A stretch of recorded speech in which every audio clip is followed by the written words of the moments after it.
살리라. 에스겔 2장 1절에서 7절 말씀 찾도록 하겠습니다.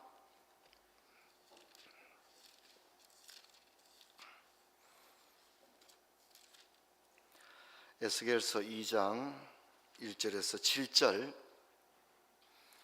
우리 한 목소리로 함께 읽겠습니다. 그가 내게 이르시되 인자야 내 발로 일어서라 내가 내게 말하리라 하시며 그가 내게 말씀하실 때 그 영이 내게 임하사 나를 일으켜 내 발로 세우기로 내가 그 말씀하시는 자의 소리를 들으니 내게 이르시되 인자야 내가 너를 이스라엘 자손 곧 패역한 백성 나를 배반하는 자에게 보내노라. 그들과 그 조상들이 내게 범죄하여 오늘까지 이르렀나니 이 자손은 얼굴이 뻔뻔하고 마음이 굳은 자니라. 내가 너를 그들에게 보내노니 너는 그들에게 이르기를 주 여호와의 말씀이 이러하시다 하라. 그들이 패역한 족속이라. 그들이 듣든지 그들 가운데 선지자가 있음을 알지니라. 인자야 너는 비록 가시와 찔레와 함께 있으며 정갈 가운데 거주할지라도 그들을 두려워하지 말고 그들의 말을 두려워하지 말지니라.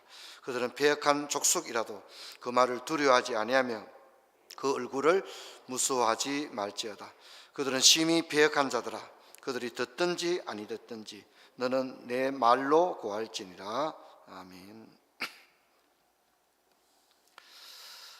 설 명절을 맞아서 대구를 방문하신 분들과 또 고향에서 영상으로 예배하시는 모든 분들, 또 고향 교회에서 많은 성도님들이 예배하지 않겠나 생각합니다. 모든 분들에게 하나님의 평강이 함께하기를 주의 이름으로 축원합니다. 우리는 원래 에스겔을 살펴보게 되었는데 오늘 세 번째 시간으로 살펴보게 됩니다. 그동안에는 우리가 1장 1절부터 3절까지만 읽었고 4절부터 1장 28절은 읽지를 않았는데요. 1장 4절부터 28절의 내용은 에스겔이 하늘이 열리고 하나님의 영광을 봤다는 건 하나님의 모습을 봤다는 겁니다. 하나님의 모습을 본 것을 무려 4절에서 28절에 걸쳐서 묘사를 하고 있는 겁니다.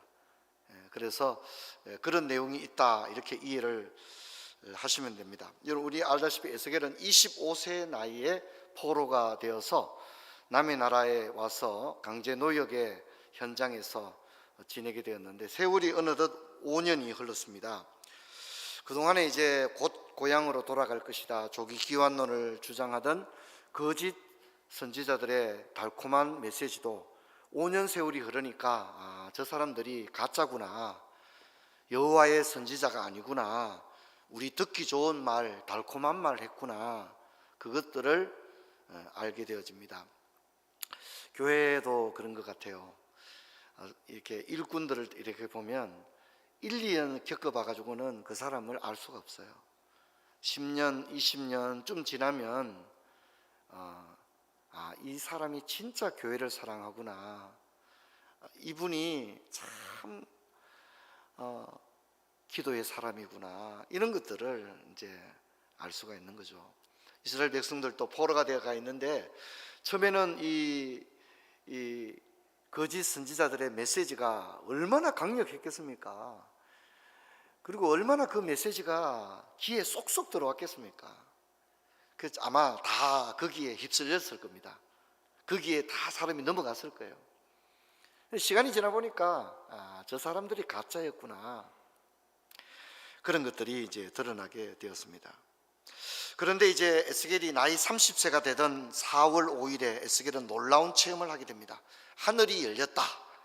그리고 하나님의 모습을 보게 되었는데 에스겔서 1장 4절을 보면 내가 보니 북쪽에서부터 폭풍과 큰 구름이 오는데 이렇게 얘기하고 있습니다.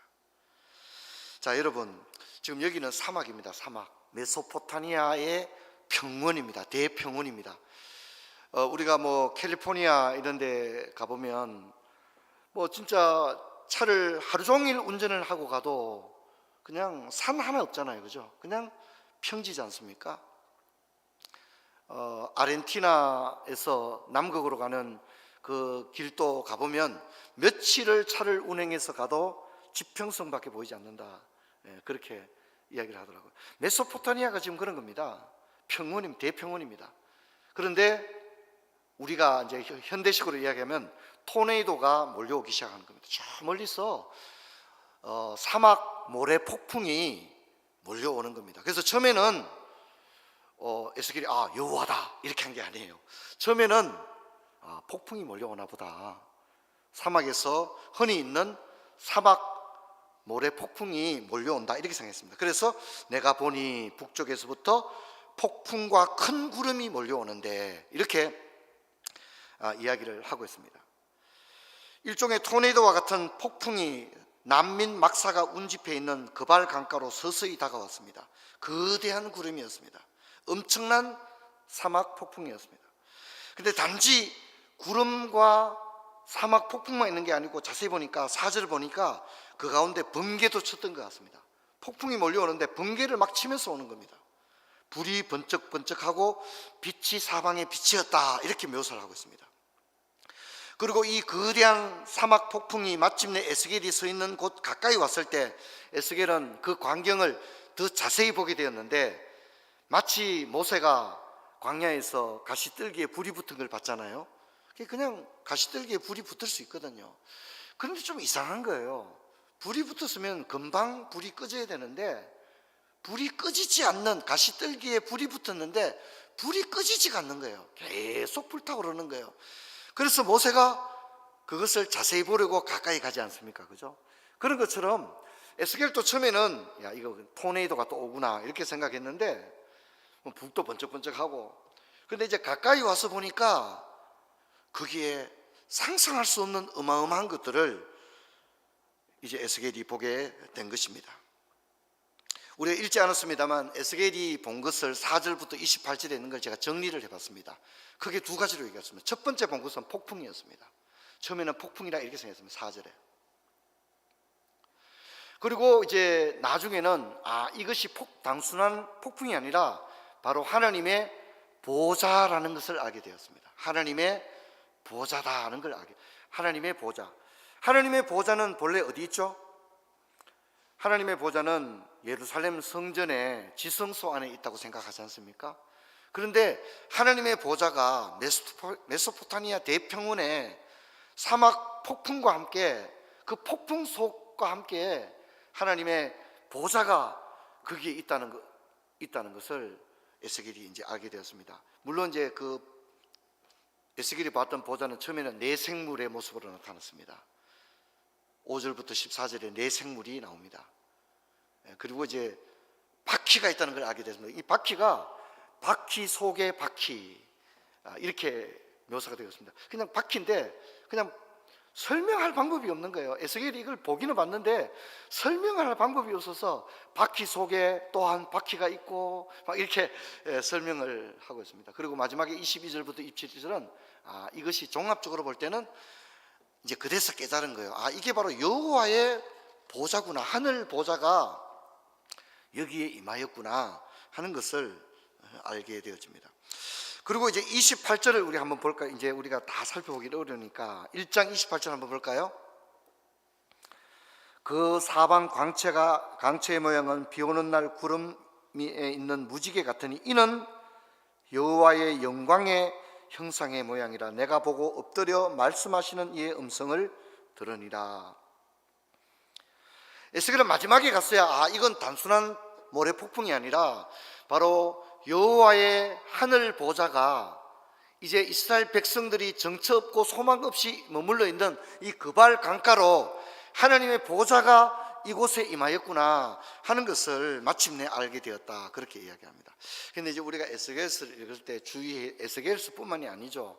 주의해야 될 것은 에스겔이 본 이런 환상들, 마치 수학 공식을 풀듯이 정확하게 그 의미를 찾으려고 하는 것은 올바른 성경 해석이 아닙니다. 에스겔이 본 환상은 너무 어마어마한 광경이었고 일상에서 흔히 볼 수 없는 그런 모습이었습니다.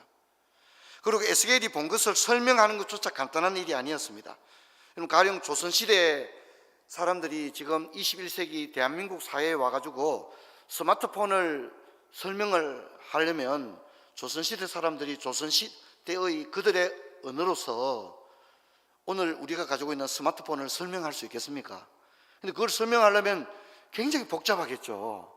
그죠? 어떻게 설명할 방법이 없지 않겠습니까? 지금 에스겔이 4절부터 28절에 나오는 내용은 인간의 눈으로 본 하나님의 보좌였던 거죠. 그러니까 에스겔이 그것을 설명하는 것 자체가 굉장히 어려운 일이었다는 것입니다.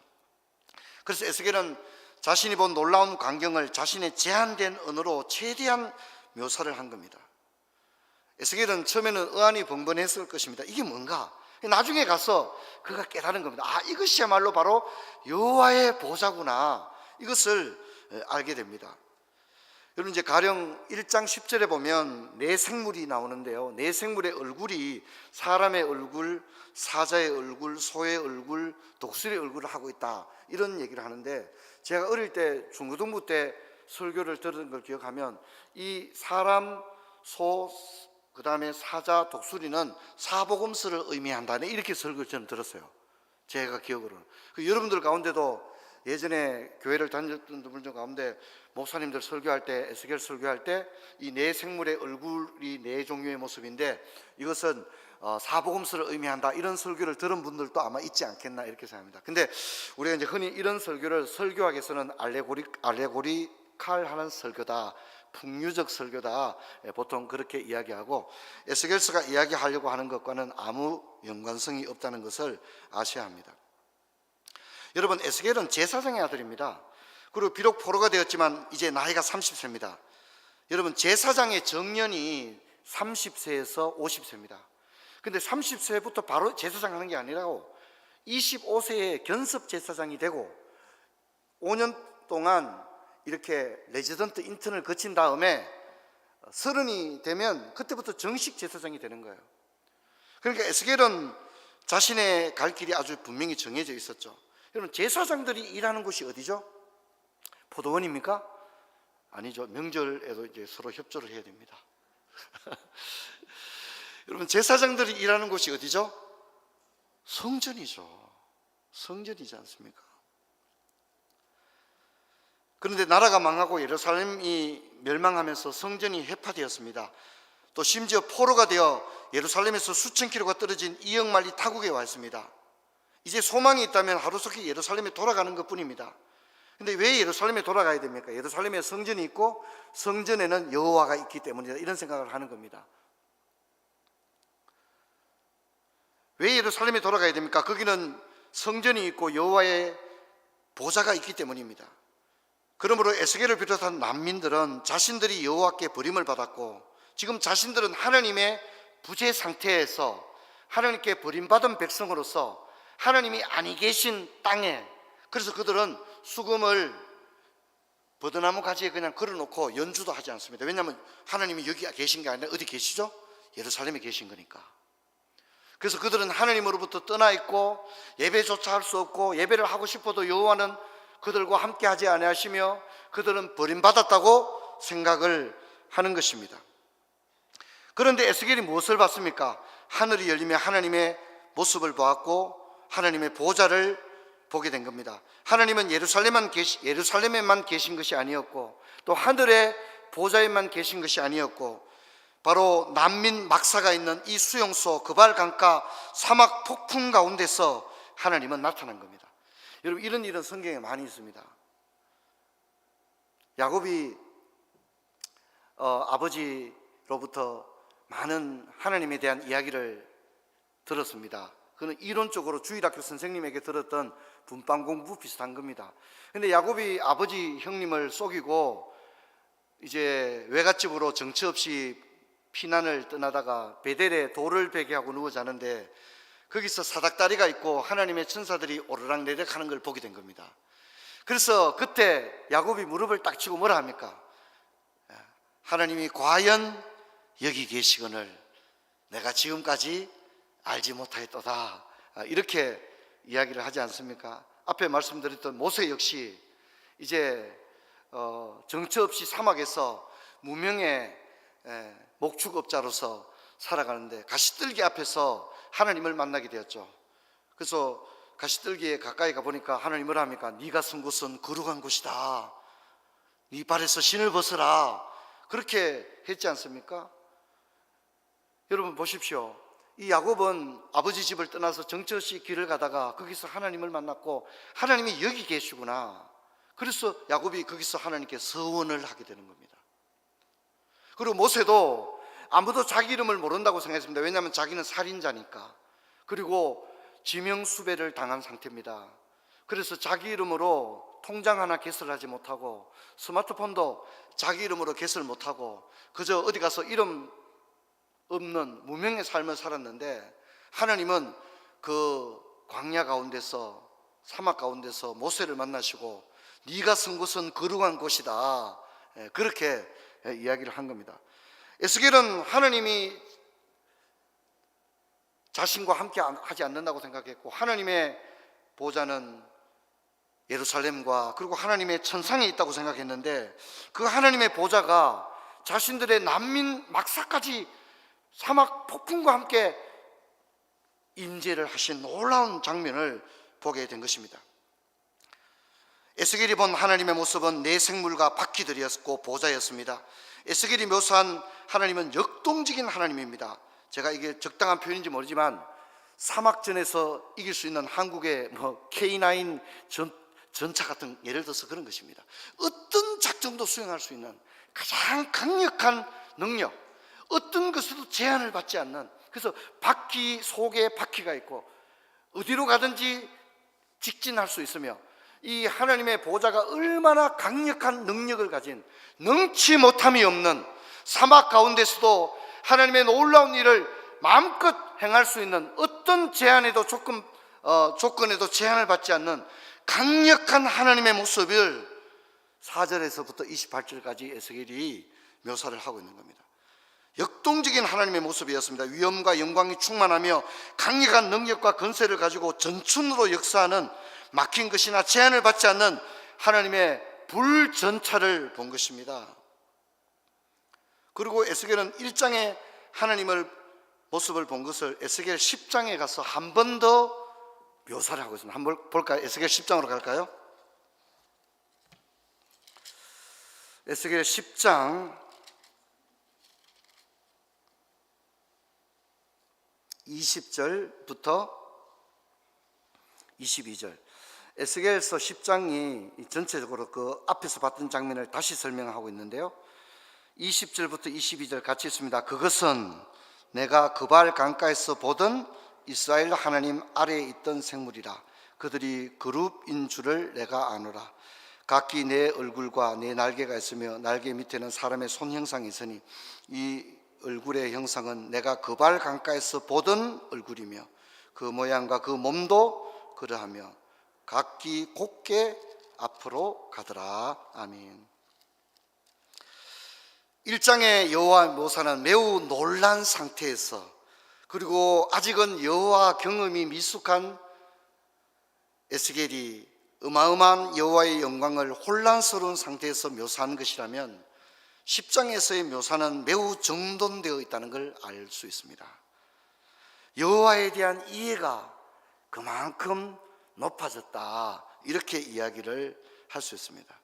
여러분, 여호와는 전능하시고 무소불능하시다는 것을 유대인들이 몰랐던 건 아니지만 성전 예배 중심의 신앙생활의 패턴은 하나님의 편재성에 대한 이해를 협소하게 만들었습니다. 하나님은 성전에만 계신다고 자꾸 생각을 한 거예요. 하나님은 아니 계신 곳이 없는 줄로 믿습니다. 그런데 성전 중심의 예배는 하나님은 예루살렘에만 있다고 하는 그런 편협되고 경직된 생각들을 유대인들 속에 은연중에 심어 놓았던 거죠. 하나님은 아니 계신 곳이 없는 하나님인데 너무나도 성전 중심의 예배만 자꾸 익숙해 있다 보니까 자기들이 나라를 빼앗기고 남의 나라 포로로 와 있으니까 거기는 하나님이 아니 계신 것처럼 그렇게 느꼈다는 것입니다. 예루살렘을 떠나면 곧 하나님의 부재 상태에 빠지게 된다는 경직된 여호와 이해를 가지고 있었습니다. 그러나 놀랍게도 하나님은 난민 수용소에 계셨습니다. 우리 한번 따라합시다. 하나님은, 거기에 따라합시다. 하나님은 거기 계셨다. 하나님은 거기 계셨다. 저들은 알지 못했지만 설마 하나님이 여기까지 계시겠나? 설마 하나님이 우리가 범죄하고 여호와를 실망시켜드리고 패역한 백성이고 얼굴이 뻔뻔한 우리가 나라 빼앗기고 하나님 앞에 얼굴을 들 수 없는데, 남의 나라 포로로 와 있는데 하나님이 설마니 우리와도 함께 하시겠나? 그들은 그런 생각을 하지 못했다는 것입니다. 하지만 하나님은 놀랍게도 난민 수용소에 계셨습니다. 난민 수용소에 나타나신 여호와는 무능하고 전쟁에 실패한 신이 결코 아니었습니다. 오히려 에스겔에게 지금까지 한 번도 경험해 보지 못했던 역동적이고 살아있는 하나님의 모습, 불전차의 강력한 모습, 사막의 모래 폭풍과 함께 불전차를 타고 나타나신 하나님의 영광과 권능의 보좌를 에스겔이 보게 된 것입니다. 에스겔은 나라가 망하고 이스라엘 성전이 해파될 때 여호와도 이스라엘 백성을 떠났다고 생각했습니다. 하지만 희망은 예루살렘으로 돌아가는 것이었는데 거짓 선지자들의 메시지는 어긋나고 어느덧 세월이 5년이 흘렀습니다. 그런데 어느 날 하나님께서 메소포타미아 평원에 토네이도와 같은 사막 모래 폭풍을 몰고 그 안에 불전차를 타고 나타났습니다. 하나님은 자기 백성을 떠나신 것이 아니었습니다. 또 여호와는 실패한 신도 아니었습니다. 자기 백성을 버리신 것도 아니었습니다. 하나님은 낙심한 에스겔에게 찾아오셨습니다. 하나님은 바로 거기 계셨습니다. 하나님은 자기 백성들이 포로가 되었지만 그 포로된 백성들과 함께 그발 강가에 강제노역에 고통하는 자기 백성들과 함께 그 신음소리와 함께 계셨습니다. 사랑하는 성도 여러분, 우리도 때로 에스겔처럼 인생의 포로가 되어 그발 강가에서 난민 막사에 버려진 사람처럼 살아갈 수 있습니다. 질병의 포로가 되어 수년째 이 질병에서 의사가 얘기합니다. 현대의학으로는 고칠 수 없습니다. 사업에 실패합니다. 사업이 실패한 거로 끝이 나는 게 아니잖아요. 그 빚 갚는다고, 사업에 부도난 거 그 뒤처리한다고 세월이 흐릅니다. 인간관계의 실패자가 됩니다. 인간관계 실패하면 얼마나 고통스럽습니까? 사람들한테 전화 오는 것도 스트레스를 받습니다. 인간관계의 실패, 이혼을 하고 친구관계가 비틀려지고 배신을 당하고 진짜 형제처럼 가까이 지내던 사람들과 철천지 원수가 되고, 여러분 그럴 때 우리는 인간관계 실패의 포로가 됩니다. 절망의 실패, 좌절의 포로가 되어 포롱수용소에서 어느덧 3년, 어느덧 5년, 어느덧 10년 세월이 허망하리만큼 흘려버렸다, 이렇게 이야기하는 사람들이 있을 겁니다. 어떤 분들은 신앙생활 하다가도 지금 에스겔 같은 상황이 있습니다. 그렇게 재밌게 신앙생활을 했는데 신앙생활이 다 부수어져 버린 거예요. 깨져 버리는 거예요.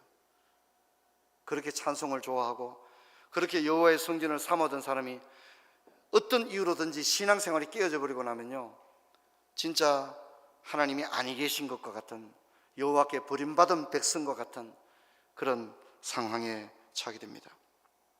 여러분, 에스겔은 성전에서 찬송하며 수종 들던 견섭 제사장이었습니다. 찬양대원이었습니다. 열심히 있는 주일학교 선생이었습니다. 하지만 포로가 되어 하나님이 나를 버리신 것과 같은 여호와 부재의 상황에서 소망마저 살아버린 채 포로 생활 5년차가 되었을 때 놀랍게도 하나님은 거기 계셨습니다. 이스라엘 백성들이 광야 40년 포로 생활에 지날 때 하나님은 그 백성들과 함께 구름기둥 불기둥으로 함께 하시고 만나와 메추라기를 먹이시며 함께 하셨던 것처럼 이스라엘 백성이 또다시 범죄하여 남의 나라 포로에 끌려갔을 때 그 포로 수용소에서도 하나님은 그들을 버리지 아니하시고 하나님은 자기 백성들과 함께 계신 줄로 믿습니다. 이것이 에스겔을 읽어야 할 소망인 것입니다. 여러분, 하나님은 놀랍게도 거기 계셨습니다. 그 절망스러운 병실에 자기 백성과 함께 계셨고, 도망치듯 떠나 아무도 아는 사람이 없는 곳에서 고향을 그리워하며 살아갈 때 놀랍게도 하나님은 거기 계시는 것입니다. 사랑하는 성도 여러분, 여호와는 자기 백성을 버리지 아니하십니다. 여호와는 임마누엘의 여호와신 줄로 믿습니다. 하나님은 지금 당신이 서 있는 바로 거기에 함께 하십니다. 당신이 서 있는 그곳이 포로 수용소와 같은 곳이라 할지라도 하나님은 거기 여러분과 함께 계십니다. 그러므로 2023년도 한 해를 살아갈 때 여러분이 선 땅이 비록 불확실과 미래가 보장되어 있지 않는 그발강가 포로된 자들 가운데 내가 있는 것과 같은 그런 상황일지라도 하나님은 메소포타미아의 평원에 토네이도를 일으켜 불전차를 타고 다가오셔서 내가 너와 함께 있다, 나는 너를 버리지 아니하겠다, 그 하나님이, 그 에스겔의 하나님이 나의 하나님이고 우리의 하나님인 줄로 믿습니다. 이 에스겔의 하나님을 붙드시기를 주의 이름으로 축원합니다. 그리고 오늘 우리가 읽었던 2장 1절을 보면 그 하나님이 이제 에스겔에게 말씀하십니다. 내 발로 일어서라. 하나님이 에스겔을 찾아오신 목적이 뭡니까? 왜 하나님이 사막 모래 폭풍으로 불전차를 타고 에스겔을 찾아왔습니까? 하나님의 방문, 하나님의 두드리심, 하나님의 신방의 목적은 자기 백성을 절망 가운데서 다시 일어서라, 내 발로 다시 일어서라. 주님이 오신 목적은, 주님이 방문을 두드리시고 우리를 찾아오신 목적은 우리를 다시 일으키시는 데 있다는 것입니다. 하나님은 주저앉은 우리를 다시 일으키시는데 2장 2절을 보면 에스겔이 스스로 일어난 게 아닙니다. 하나님이 에스겔을 일으켜 주었다는 것을 알 수 있습니다. 그 영이 내게 임하사 나를 일으켜 그 발로 나를 세우시기로. 에스겔이 스스로 일어날 힘이 에스겔에게는 없었던 거예요. 그런데 어떻게 합니까? 여호와의 영이 임하여서 이 에스겔을 일으켜 주시는 역사를 보게 됩니다. 우리가 심지어 일어날 힘조차 없을 때가 있지 않습니까? 일어날 힘조차가 없을 때가 있지 않습니까? 근데 하나님은 다가오셔서 우리를 일으켜 줍니다. 여러분, 우리가 어릴 때 부모님들이 우리를 안고 업고 키우셨죠. 어린아이들도 우리 그렇게 얘기하잖아요. 손 탄다 그런 얘기 하잖아요. 아이들 키울 때 너무 손 타면 애가 그냥 계속 안아주기만 바라는 거잖아요. 그렇죠, 그렇죠. 그래서 우리가 아이들이 손 탔다 그런 얘기 하잖아요. 신앙생활도 손 타면 안 됩니다. 너무 사람 의지하면 안 됩니다. 찡찡거리고 울고 맨날 그렇게 하면요, 영영 안 됩니다. 여러분, 사람은 사람을 일으킬 수 없습니다. 도움은 될지는 몰라도 우리를 진짜 일으킬 수 있는 분은 여호와이신 줄로 믿습니다. 사람이 일으켜 놓으면 또 넘어집니다. 사람이 일으켜 놓으면 또 넘어지고, 사람을 의지하고 너 나 좀 붙들어줘, 나 좀 일으켜줘. 물론 우리가 그게 가족이고 친구죠. 그렇지만은 사람이 우리를 일으켜 준다고 해서 우리가 일어설 수 있는 게 아닙니다. 사람을 의지하지 마십시오. 인생을 의지하지 마시기를 바랍니다. 우리가 의지할 분은 오직 하나님이신 줄로 믿습니다. 그리고 하나님 한 분이면 족한 줄로 믿습니다. 여러분, 하나님께서 에스겔을 찾아오셔서 다시 일으켜 주었습니다. 일어날 힘조차 없는 이 에스겔에게 하나님은 다시 일으켜서 세워주시는 겁니다. 그리고 우리 읽지 않았습니다만 3절부터 7절을 보면 가서 외쳐라 그렇게 얘기합니다. 가서 외쳐라. 에스겔은 이제 제사장이었다가 선지자잖아요. 그러니까 선지자가 할 일이 뭡니까? 선지자를 외치는 거예요. 선지자를 외치는 게 선지자가 할 일이에요. 그러니까 여러분, 우리에게 이 말씀을 적용하면 하나님이 우리 보고 뭐라 합니까? 너 다시 나가라. 회사 다시 나가고 거래처 다시 나가라. 너의 현장으로 나가라. 네 직장으로 나가라. 네 삶의 터전으로 다시 달려가라. 그렇게 얘기하는 겁니다. 일으켜 줘가지고 그냥 세워놓기만 한 게 아니라 가서 외쳐라. 듣든지 아니 듣든지 외쳐라 한 거 아닙니까? 그게 선지자의 일이죠. 선지자의 사명이죠. 너는 오직 너의 그 직무를 감당해라. 그렇게 한 겁니다. 여러분도 마찬가지입니다. 여러분에게도 직무가 있습니다. 우리는 다 하나님 앞에 사명이 있습니다. 가장의 사명이 있고, 남편의 사명, 아내의 사명, 부모의 사명, 자식의 사명이 있고, 각자의 사명이 있지 않습니까? 근데 주님 뭐라 합니까? 듣든지 아니 듣든지, 알아주든지 알아두지 않든지, 하나님이 우리를 절망 가운데서 이렇게 세우신 다음에 가서 외치라고 하는 겁니다. 너의 필드로 가라. 너의 현장으로 가라. 내가 너를 불러 세운 그곳으로 가서 듣든지 아니 듣든지, 알아주든지 알아주지 않든지 너는 너의 사명을 감당하라. 그렇게 말씀하시는 줄로 믿습니다. 사람 때문에 못하겠다, 환경 때문에 못하겠다. 여러분, 우리가 유치원생들도 아니고 초등학생도 아니고, 여러분 다 큰 어른들이 그래서 되겠습니까? 예수 믿은 지 연조가 10년, 20년 지나가는데 아직도 어린아이 짓을 해서는 안 되지 않겠습니까? 아직도 사람 손 타가지고, 아직도 인생을 의지하고 사람 믿으려고 그러고 사람한테 기대려고 그러고, 그래서 어떡하겠습니까? 그래서 우리가 이 짧은 인생을 살면서 우리에게 주어진 하나님의 사명 10분의 1이라도 감당하겠습니까? 그래가지고는 할 수 없는 것입니다. 여러분, 하나님이 아니 계신 것과 같은 참 메마른 메소포타미아 평원에 하나님은 사막 폭풍과 함께 불전차를 타고 임하셔서 에스겔을 일으키시고 가서 외치라고 하신 그 에스겔의 하나님은 여러분을 또한 찾아오실 줄로 믿습니다. 에스겔의 하나님, 나에게도 찾아오셔서 나를 다시 일으켜 주시고 내 등을 두드려 주시고 내 무릎을 굳건히 세워주시고 다시 한번 나를 내 삶의 현장으로, 사명의 현장으로 다시 한번 나를 보내어 주시옵소서. 여러분, 그럴 때 하나님의 불전차를, 하나님의 그 임재와 보좌를 경험한 사람들은요 절대 낙심하지 않습니다. 사막 가운데서도 낙심하지 않습니다. 왜냐하면 하나님이 함께함을 분명히 알았기 때문인 것입니다. 여러분, 이 은혜가 여러분들 모두에게 있기를 주의 이름으로 축원합니다. 올 한 해 우리가 에스겔서 읽어 나갈 텐데 이 에스겔과 함께, 나도 에스겔의 하나님, 그 하나님을 사모하면서 다시 일어나서 달려가야 되겠다, 그렇게 결단하는 부초의 모든 성도님들 되시기를 주의 이름으로 축원합니다. 자리에서 일어나겠습니다. 아버지, 감사합니다. 절망 가운데 있는 에스겔을 찾아오시고 하나님께서 그 평원의 모래 폭풍과 함께 불전차를 타고 오셔서 에스겔을 다시 일으켜 주시고 가서 외치라고 에스겔을 파송하시는 장면을 읽게 되었습니다. 아버지 하나님, 우리도 난민 수용소의 포로 같은 인생을 살아갑니다. 우리 스스로는 일어설 수 없는 절망의 상태에 있습니다. 하지만 에스겔의 하나님, 나에게도 찾아오셔서 나를 일으켜 주시고 나를 다시 한번 사명의 현장으로 달려가는 저들 되게 하여 주시옵소서. 주 예수 그리스도 이름으로 기도하옵나이다. 아멘.